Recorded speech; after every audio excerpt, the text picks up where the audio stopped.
Welcome everyone, and thank you for joining us for this Campaign for Grade Level Reading webinar focused on Nebraska Growing Readers. This is an effort that's happened statewide across Nebraska to increase access to books and also to change behaviors and daily routines around the frequency of reading in early childhood programs as well as households across the state. You know, as we look out at the Campaign for Grade Level Reading network, there are communities and states doing a great job addressing the issue of book scarcity and also trying to address the greater challenge of changing norms and expectations and routines around reading in households across the country. We know that it takes a lot to cultivate a love of reading and to spark lifelong learning. And what's special and I think remarkable about the effort that we're going to hear about today is that we have an example of a state that has galvanized partnerships to really address this issue at scale, to do it in a way that produces real results and impact, and to do it using a public-private partnership model that mobilizes a wide range of constituents across the state. The scale of the effort is especially noteworthy: more than 800,000 books to more than 35,000 kids and families. These kids are ages 3 to 5. It's been a remarkable reach across the state of Nebraska.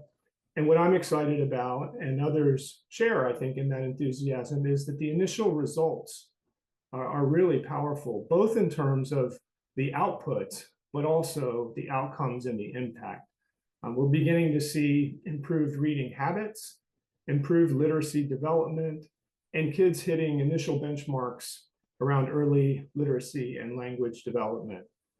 And again, this has all been accomplished and done through a unique model of public-private partnership with incredible leadership coming from the Nebraska Department of Education. I think it's particularly fitting and appropriate that to kick us off today in our conversation, we have Dr. Brian Maher, who is the Commissioner of Education, the state chief for education in Nebraska. Dr. Maher has provided incredible vision and leadership in prioritizing early reading success and making this Nebraska Growing Readers effort happen, and being able to mobilize all the folks necessary to get an effort like this off the ground, but also to sustain it. So with that, I'd like to introduce Dr. Brian Maher and thank him for taking time to be with us today. Dr. Maher. We wanted to create an infrastructure that facilitates the love of reading. With all that hard work, today we are proud to say that we have surpassed our goal and actually increased the number that Ron even mentioned earlier. We've distributed over 900,000 books to over 34,500 children in every corner of the state of Nebraska. We could not have done this without our partners at Nebraska Children, Unite for Literacy, and our early childhood education partners across the state. We're also so proud of this program for documenting local stories in custom books by our communities and for our communities. I'm thrilled for you to hear today from Irene, who is one of the many local authors contributing to Nebraska's Growing Reader library. When the Nebraska Department of Education invested in the program initially, we were leveraging pandemic relief funds, and we knew it was critical to evaluate the results of the program as well. And while it makes sense that more books in the hands of more youth would likely mean better literacy outcomes, we wanted demonstrable results to show just how much that return on the investment actually was. You will hear more about it today from Lane, Josh, and Steph, but we had some promising early results from an external study of the program. This was critical in sustainability as our partners at Nebraska Children deepen and broaden their impact. Growing Readers provides a model for this kind of work, investing in a promising practice, studying it, finding ways to sustain it, and leveraging public and private funding to keep that progress moving. Each day, our growing readers' work continues. We're steps closer to eliminating book deserts, improving family literacy practices, and putting our youngest learners on a path for success. I'm delighted that you get to hear about this work today in a more in-depth manner, and I want to thank you all for your commitment to ensuring grade level reading. Have a great day. Dr. Maher, thank you for your commitment and your leadership. And as you say, you know, there's a lot of hard work going on all over the state with a lot of partners involved. But that does take a leader who is prioritizing this. And so we want to just say thank you and express our gratitude for that leadership, and really give folks an opportunity to hear a little bit more from those folks who have been in the lead on implementing and engaging communities across the country. So thank you, Dr. Maher. Thank you, Ron. So our panelists today, who are going to give us a little bit of insight into what it takes to actually realize that vision and to grow readers across the state. We have 4 panelists with us. Lane Carr, who's the administrator in the Office of Policy and Strategic Initiatives at NDE, works very closely with Dr. Maher. Dr. Josh Cramer, who's Executive Vice President at the Nebraska Children and Families Foundation. Josh also serves as the Campaign for Grade Level Reading state lead within the state of Nebraska, and his leadership at NCFF, or the Nebraska Children and Families Foundation, has been instrumental in making sure that this is a really strong public-private partnership between the Department of Ed and the Nebraska Children and Families Foundation. We have Stephanie Wren, who's Vice President for Early Childhood at the Nebraska Children and Families Foundation, is going to give us real insight into what it takes to actually implement and put this in practice, working with a network of communities across an entire state. And Irene Velez, who Dr. Maher mentioned. Irene has been a participant in this effort, in this initiative in Schuyler, and actually had an opportunity to become an author as part of this initiative. So we are really thrilled that we have such a wonderful team to join us to give you the details on how they're growing readers. And I will just warn everybody, we are going to be using some agricultural metaphors here. So we've already talked about seeds and cultivation and all of those things. So we're going to kind of go deep on our rural and agricultural roots here in this call. So I believe I'm going to go ahead and turn it over to the panelists. And I believe, Josh, are you kicking things off? Do I have that right? I sure can. Wonderful. Thank you. Yeah, and I guess I would just like to start out by saying thank you to the Campaign for Grade Level Reading. You've been bringing this table together now for well over a decade, and so many of us have learned so much from this conversation. I've had a chance to watch this from 3 different organizations, so thanks for being here. And then to Dr. Maher and our friends from our lead partner for Nebraska Growing Readers, the Nebraska Department of Education, thank you for your vision, and including in your vision family literacy. Briefly, what the Nebraska Children and Families Foundation is a statewide intermediary for cradle to career public-private work. And so we convene tables of our wonderful public institutions with private funders. We identify cradle to career needs that we want to address as a state. And then oftentimes, if we're the right ones to do it, we will host those partnerships. And so that's how we get to Nebraska Growing Readers. We have 18 years of our own experience with the Department of Education around family literacy through our 6 Pence Early Learning Fund, which we might talk a little bit more about here in a few minutes. That's what Nebraska Growing Readers is built around in our state. We also do host the Statewide Family Engagement Center with Nebraska Department of Education and the National Center for Families Learning. And so we have some pretty deep capacities around family engagement, family literacy, and we have a strong partnership in Unite for Literacy, who is our content provider for the Nebraska Growing Readers approach, which I'll describe a little bit more in detail here. In terms of our goals, they're here on your screen. I want to give you just a little bit of background behind each of these goals. Pretty simply, we wanted to expand access to books for families through early care and education by leveraging our state's various networks.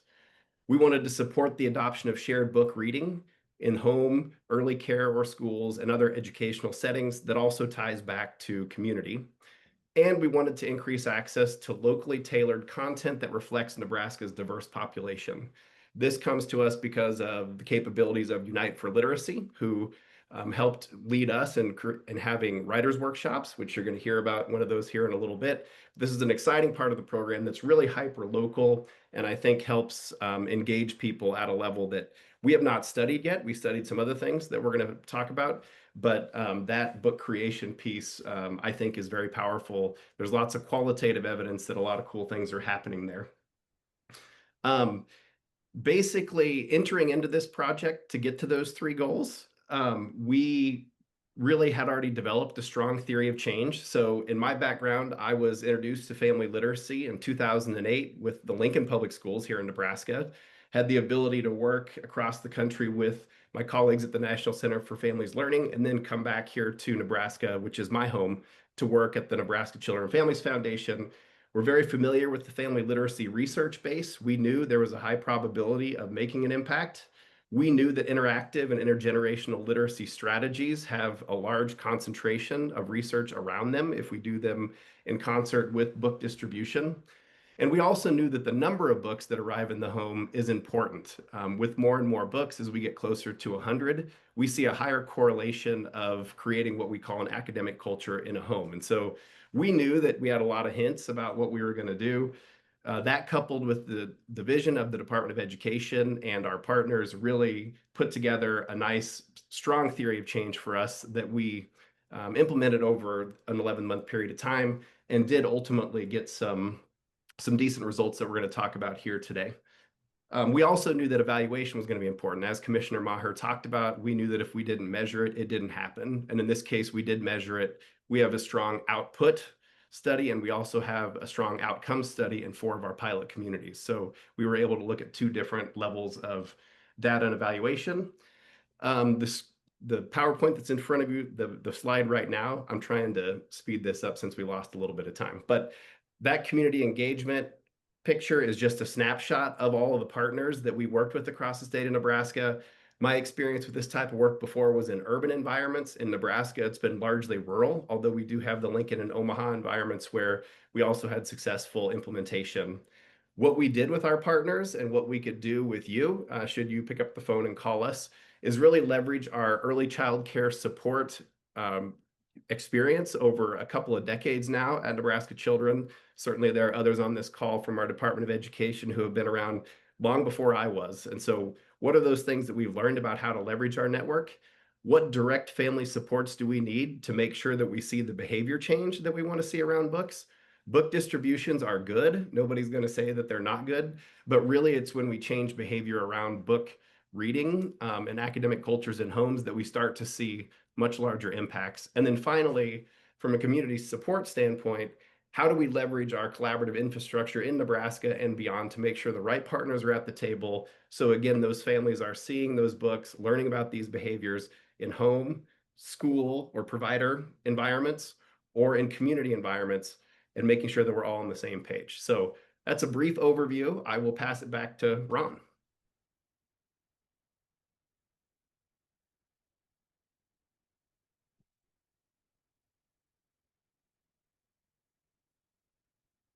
Thank you, Josh. Had a little bit of trouble coming off of mute myself there. Great overview. And I think we're going to go next to Lane, who's going to share a little bit about how the Nebraska Department of Education has been involved in the planning and implementation of this work. So Lane, kick it over to you.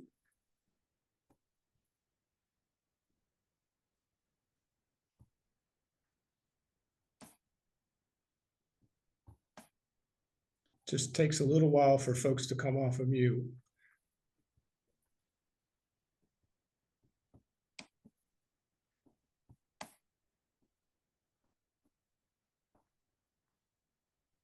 There we go. Hello, everybody. Thank you.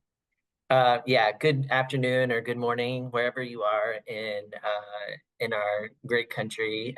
I'm excited to be able to share with you some of the great accomplishments. So, in addition to not only the inputs, as we've heard, right, the number of books, the number of families that have been reached throughout this program in its 1 year, which is just incredible if you think about the short amount of time that we have really been able to have an impact across our state.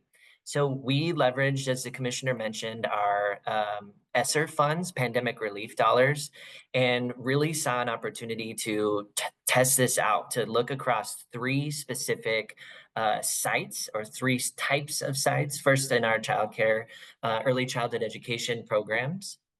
Next, really targeting and focusing in on those incoming kindergartners.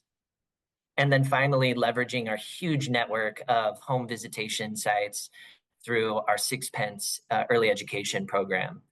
You'll see in addition to that, we had a significant amount of community engagement, and I'm so excited for you to hear about. And I hope you'll visit our website, the Nebraska Growing Readers website, to see some of the different flavors that this has taken across our great state and the way that different communities have placed these in different places. So if we can go to the next slide, you'll see just a little bit more about this. So keep in mind these colors: the green, those childcare sites, the orange, our kindergarten right in the middle, and the yellow, our home visitation. Across each of these three sites, we had a retrospective surveys as a consistent across all of that. In kindergarten, we obviously have additional access to academic-based data like the NWEA or STAR or the Peabody Picture Vocabulary, for example. And then home visitation, we were able to leverage our early communication indicator for that as well. So I can't take any credit for this evaluation. Our Growing Readers team and our third-party evaluator spent a lot of time thinking about and putting a lot of effort into this so that we could see the results on the next slide. So if I were to give you a TLDR version of the results, here's what it is. First, it just makes sense that there would be increased access to books, right? We sure hope so, because we distributed 900,000 books to 35,000 students across the state. So yes, childcare providers were having access to more books as well. More importantly, though, those books were being used. So the books were being read to kids, and we saw increased daily reading time by families and providers. And we're just so excited again for seeing that marked culture change across the program here as well. And then having access to these books, we were very curious, well, what does that mean for actual outcomes that we can see for a student's readiness?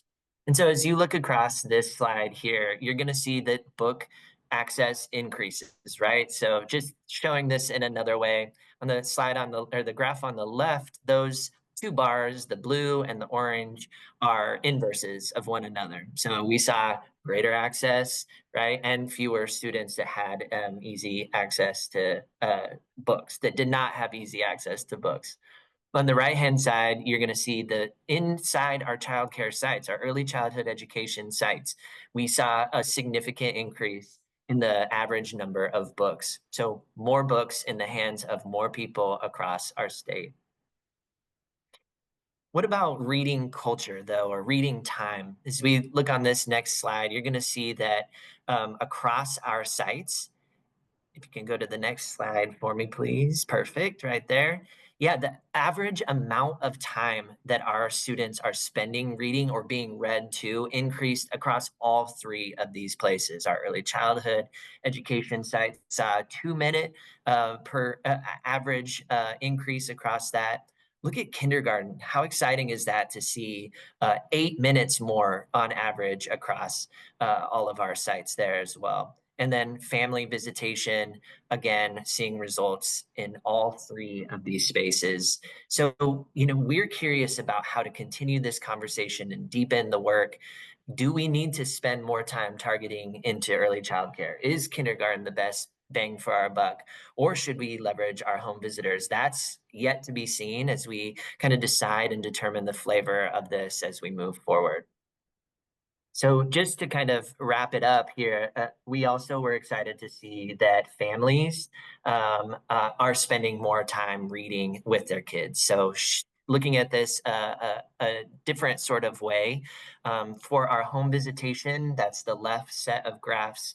Before, 36% of families were saying that they were reporting 15 minutes or more of reading per day. And then the next side, it is almost 50%. We're so excited for that.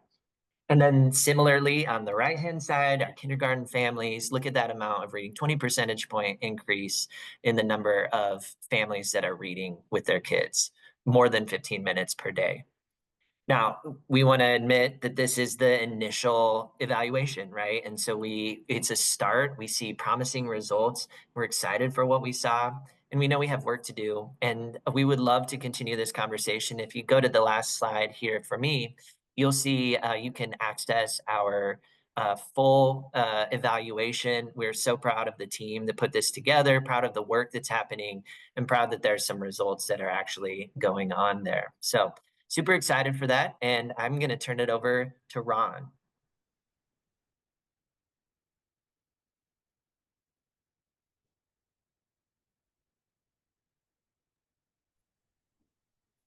Okay, well, thank you, Lane. A lot to be excited about and proud of in those evaluation results, and a lot to build on as we move forward.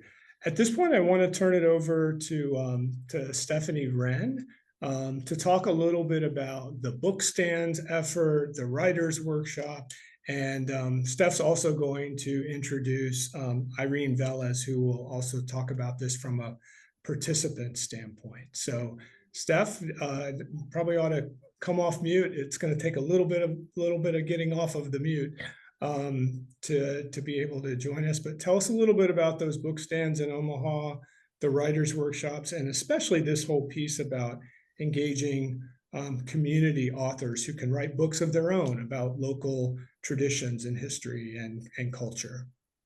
Yeah, thank you, Ron.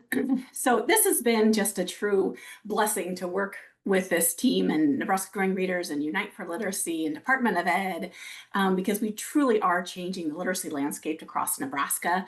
And which I, note that we do have more work to do. I'm just so glad to see that this work is continuing, because it truly has been a labor for love of everybody that's been on this team. But I think one of the things that really does stand out about Nebraska Growing Readers is that we do offer writers' workshops. And so we have local Nebraskans writing books for other Nebraskans. And I think that that is very unique, that people see our work and they have a little bit of a misconception that this is about book distribution. And yes, that is true, right? This is about book distribution, but it's also about local content creation, and it's about parent and child choice. We aren't just handing these books out at our childcare providers, at our home visits, at the kindergarten level or preschool, early childhood classrooms. Children are choosing to pick up books. And I think that's what makes it different, is that we have these beautiful displays and books that rotate on a monthly basis, and families, we want children to choose books and choose a love of reading. And that's what we are seeing happening across the state.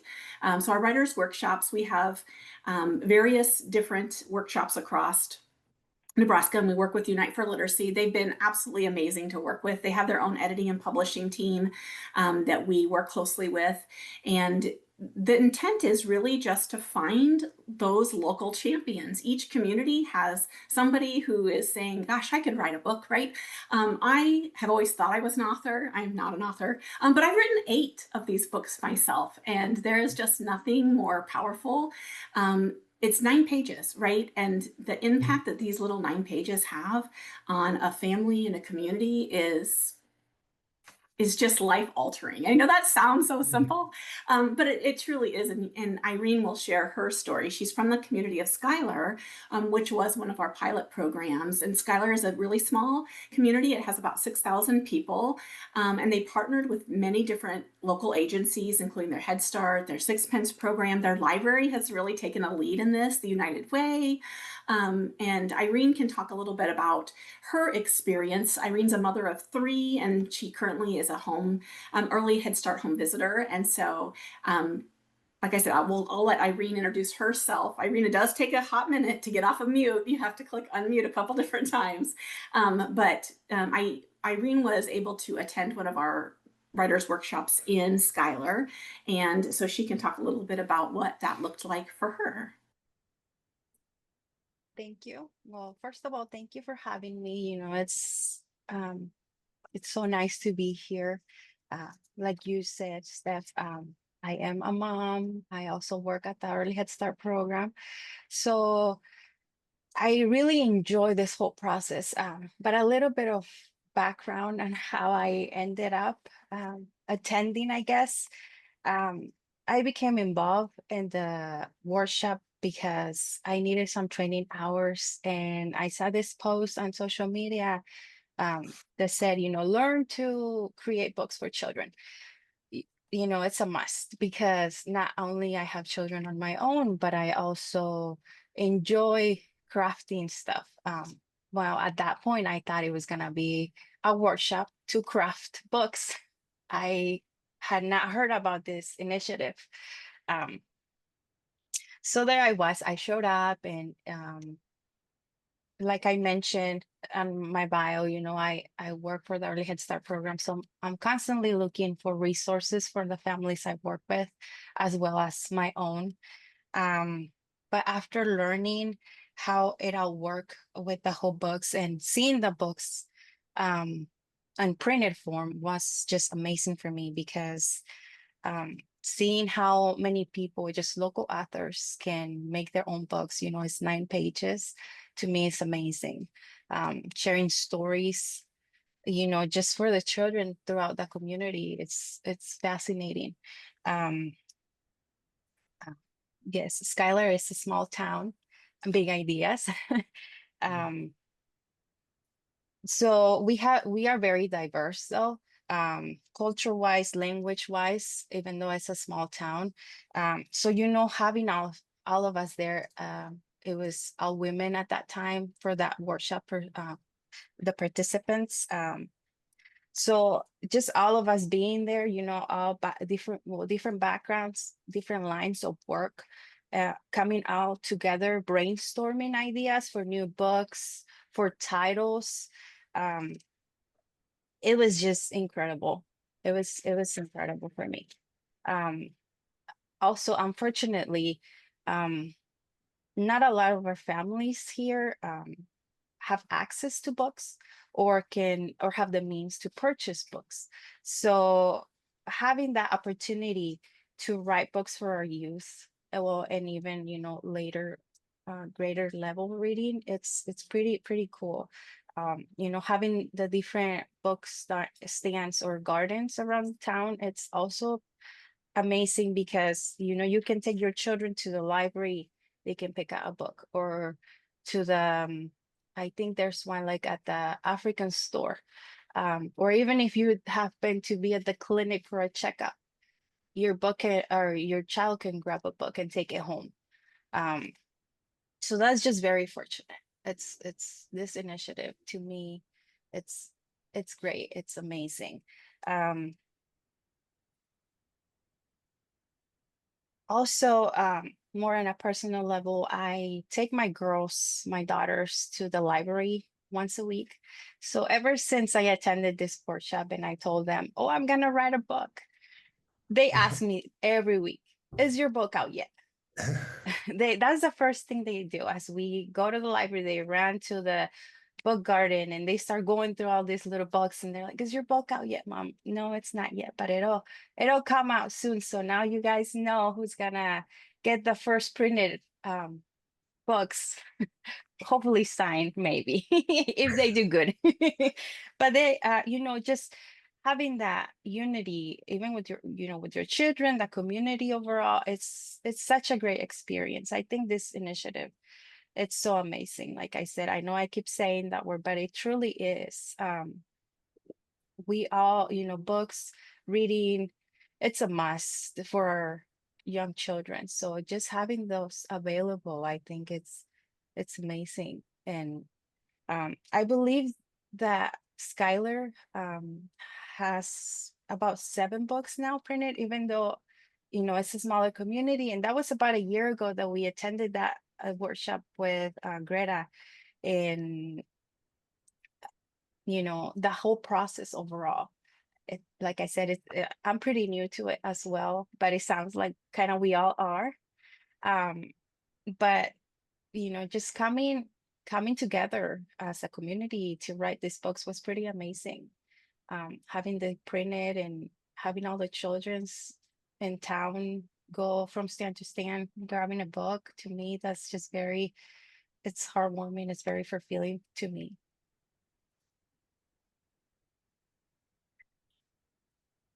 Thank you, Irene. So Yes, we're thank seeing more images of these wonderful books that are being created. And you are going to sign your book for your daughters, is that right? Maybe? Yes, they might have to do some chores before. Oh, okay, all right. That's great. Yes, but I will. But it's truly amazing. Thank you. Yeah, wonderful. Well, I wonder, what does it feel like to actually be an author now? And like, how has that transformed like the amount of time or effort that you all put in as a family around reading and literacy together? Yeah, well, it's unbelievable because, like I said, when I went there, I wasn't thinking of being an author and creating books. Now, this is the first one that I've made. Mhm. It's called Pop House, because we are a dog family. Mhm. But I'm hoping there's a lot more that will come out. I'm gonna be working on some with my daughters because they Mm. enjoy the whole process. Um, as I was working and typing things down, I would ask them sometimes for ideas, like, and some of the images on there are older images because if you ever get a chance to go see that book, some of the doggies in there, they have passed already. So sitting with them and choosing through the different pictures that we had from our dogs was just having that one-on-one with them, even going through this process was really amazing to me. Yes. Mm. Well, thank you, Irene. I'm going to invite all 4 of our panelists, Steph, Josh, and Lane, to come off of mute because I know it takes a little bit. And I'm also going to invite everyone who's on the call who has questions for our speakers to go ahead and post those in the chat. I will do my best to monitor the chat. We're going to keep the slides up so we don't run any risk of any more of the terrible and awful security breach that we had earlier. And I just want to say to our speakers especially, thank you for persevering and hanging in there with us. And thank you to everyone for coming back. And my apologies on behalf of the campaign. That's never happened in all the webinars that we've done. And we are going to figure out how to make sure we have tighter security on that going forward. So let's get into the topic at hand and the questions. I had a couple as I was listening. We talked about this is a very comprehensive initiative and approach to changing behavior, culture, and distributing books and using books to do that, and the content creation piece. And I wondered, Josh, especially from kind of where you sit, what do you think makes this unique, and what went into making this as robust and comprehensive as it clearly is? Because you could just send out a bunch of books, and that's not what you decided to do. Yeah, well, I probably have a little bit of a unique answer. I've been around the family literacy space in Nebraska and nationally for a while now, and I would have to say that I have been a part of making the mistake of only handing out books. And again, it's not bad to hand out books. It's just that we typically don't know what happens. There's a lot of environmental factors around whether or not people pick them up and read them. And then adding this book creation component, I think the partnerships are critical, Ron, to this effort. And I also think understanding that developing a community-based family literacy ecosystem takes multiple pieces that exist in home, school provider, and community. And if there's one thing I could send home with all of you, it's that none of these institutions can do this alone. They all need to work together. And so in brief, that's probably how I'd answer that question. Yeah. Steph, I'm wondering if you could add to that, and then I know you have some additional things that you wanted to share as well.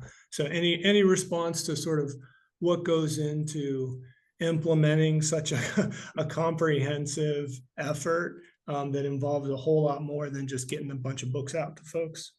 Yeah, thanks, Ron. You know, it sounds so simple, but getting people excited, right? Like when you just get that level of excitement about, we could, like Schuyler, they wrote 7 books on Schuyler, Nebraska. I don't know if you've all never been to Schuyler, but it's a little bitty town, but it's so rich. And if you looked at the books that they wrote, the sheriff's department got involved, the scouts, 911, like Rex, if you have a minute to view our digital library, the QR code will take you there. The dinosaur goes to the medical clinic, and they have a picture of him because I think he hurt his tail. And that takes a whole community to write books like that, because they're a little bit taboo, right? The sheriff's department, what's a police, what's a sheriff, the doctor, can we even take pictures of the doctor? But everyone bought in. And so I think that when you can engage your stakeholders at that really entral level and have a common goal around literacy for your town, and the book stands, we kind of like jumped over it a little bit, but those are really, we're thoughtful in helping a community figure out where is the best place for your books stand, where do families gather, where are your catchment zones within your school district, so that your little sweeties, they're going to get them at school, they're going to get them at childcare, they're going to get them at the WIC clinic, they're going to get them at the grocery stores, the laundromat, wherever families gather is where we want to have a book stand. And so I think that makes a big difference. And then also just communication, having regular meetings, having one champion in that community will help you along the way. What lessons have we learned? What have we gotten wrong, right? Because we've gotten a lot wrong, but it's a learning process. And so I think that making sure that you've got some sustainability and having a really good team in place that just can help you hold your vision definitely makes a difference. And I think that those early adopters are kind of key to generating the kind of enthusiasm and the excitement. Did you have a video that you wanted to share? Sure. Let I me, do, yeah. I will cue that up. Is there anything you wanted to say about the video? Yeah, so again, just like Irene, we have other mothers and participants and fathers and grandmas who have written books. And so this is a story about Maddie and her son, Jeter. I'll let Maddie kind of tell her story, and then I'll give you a little bit of the back end story. Thanks, Ron. Thank you.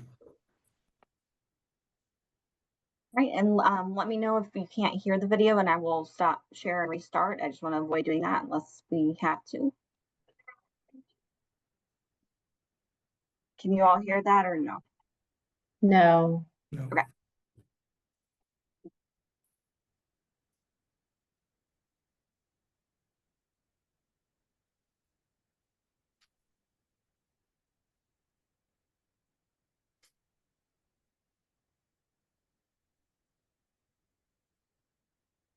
With Nebraska Growing Readers, the first time that I heard about it was when my mom actually texted me and said, "Hey, Steph wants you to write a book about Jeter." So Steph and I got in contact, and we started writing this book about my son Jeter. It's called Rare is Beautiful because that is kind of the slogan for his condition. That's what we say, is rare is beautiful, because there's only about 300 reported cases of MFDM in the whole world. After writing the book with Steph, then I started seeing Nebraska Growing Readers pop up everywhere. His daycare was handing out the Nebraska Growing Readers books. I was able to say, hey, I just wrote one of those about Jeter. This past June, I was able to go to the Cincinnati Children's Hospital and go to an MFDM conference. Being able to hand out those books of Jeter and seeing these kids, oh my gosh, I'm gonna cry, seeing these kids connect with Jeter and seeing someone that looks like them in a book was really, really special. Him having that book, it was the first time I'd ever heard him say his name. He opened the book and he saw the picture of himself and he just started walking around saying, Jeter, Jeter. And that was, it almost made me cry. I know how impactful it is in terms of speech and learning to always be reading those books, and just knowing that other families will have access to these books is very, very heartwarming. Makes me very happy. So I think that, I mean, I just love Maddie's story, same as Irene's, that you can just, like, you can feel this is so much more than book distribution, right? Like, this is so much more, it's impact. And, I mean, sure, like Maddie's story is unique to us. However, I'm certain you all have families in your communities that have very similar stories. And what Nebraska Growing Readers offers is a platform to get local content out there. We've written 50 books in Nebraska. And so I just think that alone is amazing. Our digital library does offer, and I say ours, but it really is Unite for Literacy.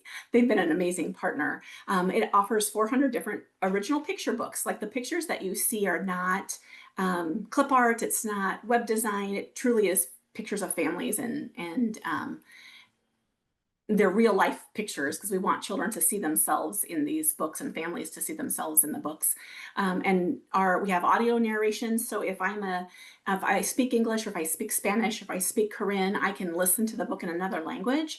And they are often spoken by native speakers. And so it's somebody that already speaks that language across the USA. And we have 40 different languages that we do offer the narration in. And so we just are really proud of the efforts that we have made with Nebraska Growing Readers. You're right to be proud of those efforts. And I think for me, something clicked in both of those stories that you shared. And it's a sense of like ownership, right? And so with book distribution, people talk about, well, kids get to own books. But when you're involved in content creation, and when you're telling your story, your child's story, your family story, your community story, it just deepens that sense of like ownership, from just a book that sits on a shelf to a sense that this is really my story as a child. It's my family story. It's my community story. And that probably has something to do with the level of engagement and the time that kids and families are willing to spend reading. Does that resonate for you, Steph, and others?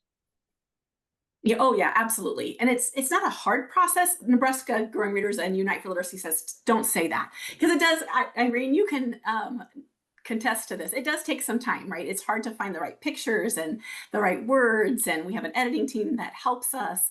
But it's such a labor of love when you write it. Because Irene, do you have other stories that you're thinking about, like, oh, I could write this? Well, it is a process because, life happens. So you're in a process of making these books, but, like I said, life happens. So then it takes a bit longer than you're anticipating it to be. But at the end, it's totally worth it. I have not seen, at least my book just yet, printed. I think they will come in soon. But I've seen the other local author ones, and just having them there, it's so nice. I don't know exactly what route I want to go. I probably will keep the dog ones, kind of keep this, because I know my girls really enjoy that. But I was also going to do one about the different celebrations that we do here in Schuyler, so that other people can see, because we do all sorts of stuff year round. I know the community comes together, and the local Chamber of Commerce does a great job organizing all these things. So we have all sorts of celebrations overall. Like we have over Christmas, we have like Parade of Trees, they call it. We have the Cinco de Mayo. I know we just had a big one for Labor Day weekend. So, you know, kind of for other people out there to see what we do and how fun it gets, and you know, just having all those amazing colorful pictures. I think it's gonna be a nice one to work on. Yes. Yeah, and I think your mention, Irene, about the community-wide celebrations and things that are special in the community.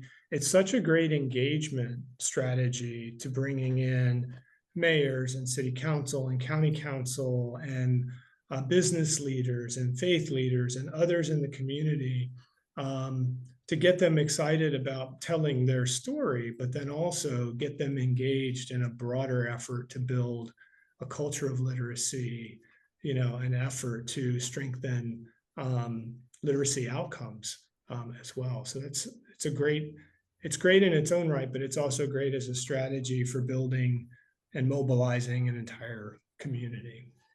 I think my next question is going to go to Lane, and it's going to go back to something the commissioner shared, and that is that this is part of a broader priority around literacy that the department is sort of putting forward. And I'm curious how this effort around Nebraska Growing Readers fits within the broader strategy that the department is really moving forward to address this critical issue of third grade reading proficiency and other educational efforts across the state. So Lane, could you help us kind of situate this within kind of the broader policy priorities for the department? And it might take you a minute to come off mute again.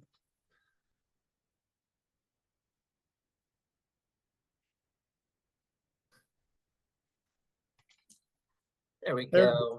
You were just Okay. looking at my shiny forehead in the meantime. So yes, no, I really appreciate the question. And you know, as the commissioner mentioned, we've been on this journey well before our wake-up call from our NAEP results. As far back as 2018, we've had a key emphasis legislatively with the Nebraska Reading Improvement Act. Mirrors very similarly what we've seen from other states on early intervention, screening, individualized reading improvement plans. And we built upon that progress and leveraged our ESSER funds to really go deep in a few areas. And then that was even further sustained by our successful application for a comprehensive literacy state development grant. We all know that money isn't everything, but it sure helps a lot in this space. And so we were blessed to receive those funds from the U.S. Department of Education, and then to marry in the work that we have already been doing across all of these initiatives. So our State Board of Education set an attainable but ambitious goal to have 75% of our third graders proficient by 2030. And what that means is that students that are in pre-K right now will be those kids that by 2030 we are looking at. So the growing readers and the results that we have, you know, we're going to see even more of that payout. We've been really focused on 5 key areas: professional development, coaching, high quality instructional materials, and engagement with our educator preparation programs, evaluate, and then right where this fits in, which is family literacy and family engagement. We know that it's critical that we have our educators as prepared as possible with the knowledge, skills, and mindsets to help our students achieve reading mastery and a love for reading. And we know that that has to be sustained in the other time when kids aren't in our schools, beyond our school bells. So we have loved that we had set the foundation for growing readers, and we loved that then schools have seen as they're trying to add their own flavors to family literacy efforts and to early childhood interventions, that this is one key way to do that, and that it has results that have been proven. The last thing that I would say is I think when we were envisioning this back almost 2 years ago at this point, we were really focused on early childhood and specifically on pre-K and even slightly before pre-K, pre-K, right? And what I think was really smart of our Nebraska Growing Readers team is they took that pre-K and also moved it into the kindergarten space, blurring the lines between out of school and in school time. And to me, that is where I think the next step in this is going to be, is even making that blurrier, right? Making sure that we're having that infusion of books into our students' homes, into their schools, wherever they are cared for, and making sure that our adults are reading with our kids. The last thing with this is when we set our vision at the Department of Ed, it was about proficiency, but it says proficient and love for reading. And that I think is key. The only way we're going to do that is to have more students like Jeter, more dogs like Irene is writing about, their kids can see themselves and their families, their communities in those books. So we're just so excited for the start to this conversation. Yeah, what I love about what you just shared is that you're focusing on making sure kids learn to read, and the learning to read piece is it's laser focused on reading proficiency and teaching kids to read in the classroom and giving teachers the support that they need in terms of professional development coaching. But you also are addressing the love of reading, the get to about reading, not the have to. And it's this instilling this love of reading so that kids see this as a wonderful opportunity for them versus something that they have to. And then I think you're onto something about that blurriness that you described, Lane, about, how can we focus on this kindergarten entry gap? And clearly, I think in the evaluation report that you shared, you've got efforts to address home visiting, you've got efforts that address pre-K, and then also the household. And then you're really kind of zeroed in on that kindergarten year and making sure that kids are starting that kindergarten year in the best possible position that they can be in. I'm curious about something, and both you and the commissioner referred to the NAEP scores as a wake-up call. And I was driving in this morning actually on NPR and heard about additional scores on NAEP that were more on the 12th grade end of things. And I'm curious about, I guess, two things. One, how in Nebraska, what did you do to take NAEP scores that weren't positive? Like, this was not a good news wake-up call.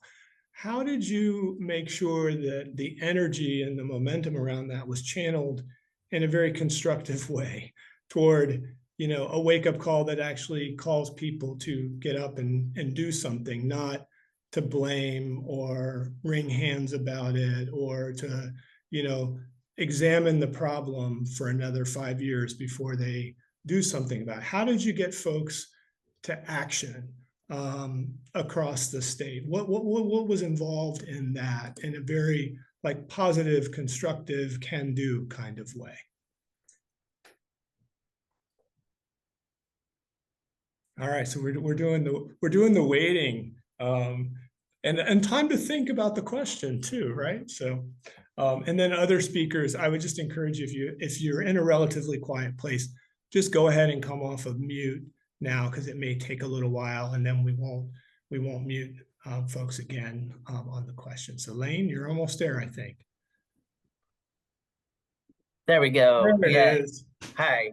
Yeah, so I really appreciate the conversation and the question, Ron. So when we start talking about professional development, it could imply that our teachers aren't already working hard or aren't prepared or any of those things, right? And so that is further from the truth. Our educators work tirelessly and are doing what they know best to support our learners.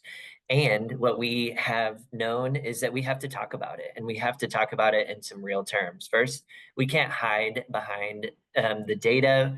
We can't not discuss the need for some change, right? So we had a really honest conversation and really started it this summer at our administrator days when our commissioner addressed almost 1,400 participants, superintendents, principals from across the state, and said, this is what the data say. And we have to look at how the trend has been going in the wrong direction for quite some time.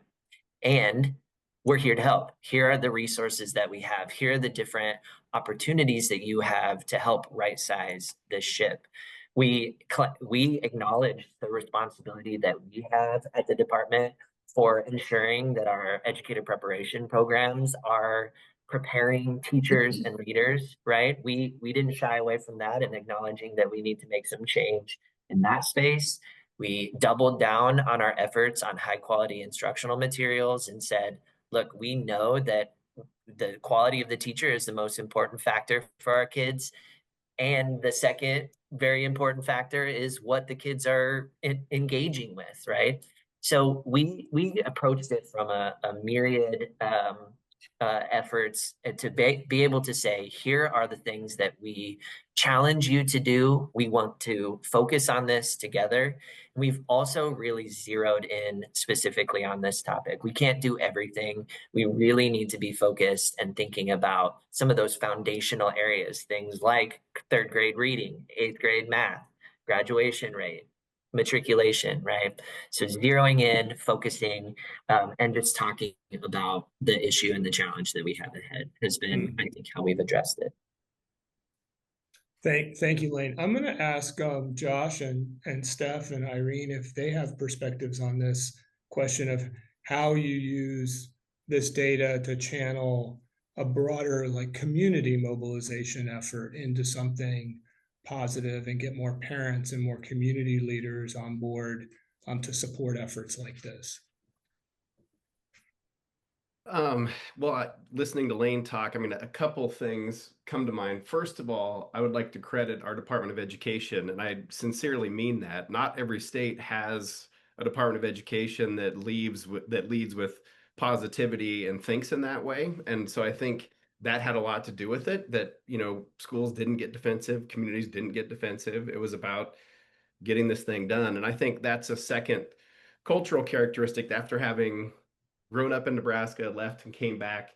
You know, we like to get things done. I mean, it's a project to be done. It takes all hands on deck. And we have multiple examples of this across early childhood and other fields. Like, I think it's just, we need to increase literacy rates in our state. It's a no-brainer. It's good for our economy. It's good for everything. So. Thank you, Josh. Steph, Irene, do you have a perspective on that? I think they both hit it well. Yeah. What about the role that parents have played in this, and how you've helped parents succeed in the roles that they have? I'm curious, as we have an engagement poll that just came up. We're going to talk about parent engagement here for a second. Good timing. Irene and Steph, I think this is to you. So any strategies that you found particularly successful in engaging parents? I think I can speak for Nebraska Growing Readers, tapping into the infrastructures that are already existing, right? We don't need to create something new. This is not a new concept. Early literacy is not. We're just tapping into the infrastructures that are already existing by tapping into the Sixpence program, into Early Head Start, into Healthy Families America, who are already in contact with families, and then getting those families just to engage. I think that, you know, Josh or maybe even Dr. Maher said it at the beginning, really trying to connect home, school, and community to create more of a hub. And we can't do it by ourselves, and we have to have parent buy-in and community buy-in for that. Yes, and also adding to that, having in mind that the parents are our children's first teachers. So, just having that in mind that, they're the ones there daily, having all these resources for them available, it helps so much getting these kiddos ready, not just school ready, but like socially, emotionally. So I think that's also something that, I know our teachers do a great job. So That's great. bless the teachers that my kiddos have had, overall, but also the parents, they take it's a main role because they have the kids at home. It's their first teacher. So And that partnership between teachers and parents is just so critical and so important. So I know we're getting close to nearing the end of our time together, but I want to just give our 4 speakers one more opportunity if they have any closing thoughts or tips or suggestions for folks who want to do work like this on a larger scale with more impact. Any lessons learned, tips, strategies that you would want to share with those who've joined us this afternoon?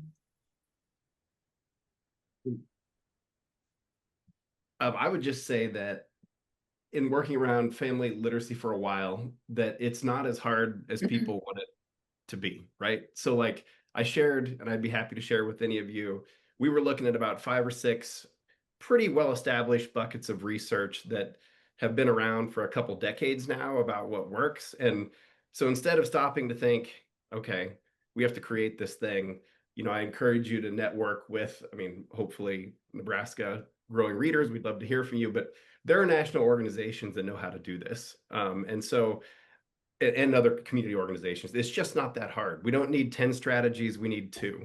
We need homeschools and communities to be connected, and we need to do what the research says works, and we might move the bar. Yeah, I totally echo what Josh is saying, and I think that in some of these initiatives and statewide efforts, sometimes ego can get in the way. And one of the things that we just humbly recognized at the very beginning of all of this family literacy work was that the Department of Ed is not the right group to be able to have the connections to home schools and communities like the Nebraska Children and Families Foundation is. If I had the ability to replicate Nebraska Children in every state, I think it would have such an impact on all of the young people across birth through onwards, right? So we have just been incredibly blessed that they have such deep and widespread. And like Steph said earlier, we didn't have to create the infrastructure. We leveraged the infrastructure and the connections that we had because they had such community presence through their community collaboratives, through their early childhood networks. So very lucky and that we had the opportunity to work with them, and would love to stay engaged with you on the screen in the future on how we can partner together, learn more. So thank you. Thank you, Lane. Steph, do you have any closing thoughts, tips, suggestions? I know we had a comment in the chat about giving folks some ideas about what they can do on the ground. I think, and I don't know if it's a tip, but I would say maybe it's an aha for me, was tapping into our childcare providers across the state was huge. We registered 1,000 childcare providers to get books delivered to their establishments. But then when it came time for us to register kindergartners, we did not go to the school districts. I mean, we did, right? We talked to the school districts, don't get me wrong.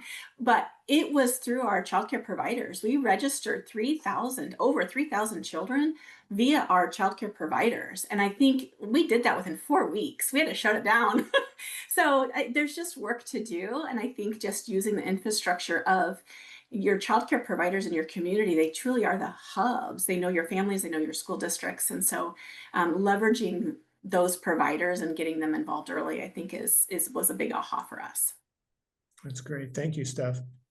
And Irene, I think it's appropriate that you get the last word.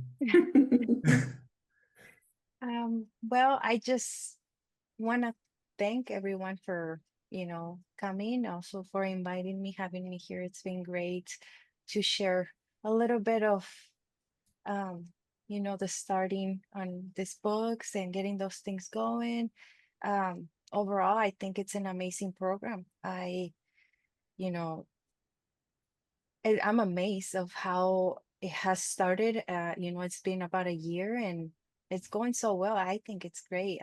Also thanks to the Department of Ed, all the teachers out there, they do a great job, all the parents.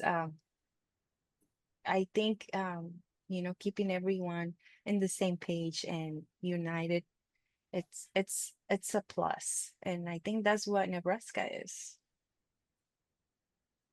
Wonderful. Well, on behalf of everyone who's participated and those who will be able to take advantage of the opportunities in the recording, I just want to say thank you again to Commissioner Maher, to Josh, to Steph, to Irene, to Lane for presenting such a fantastic session today.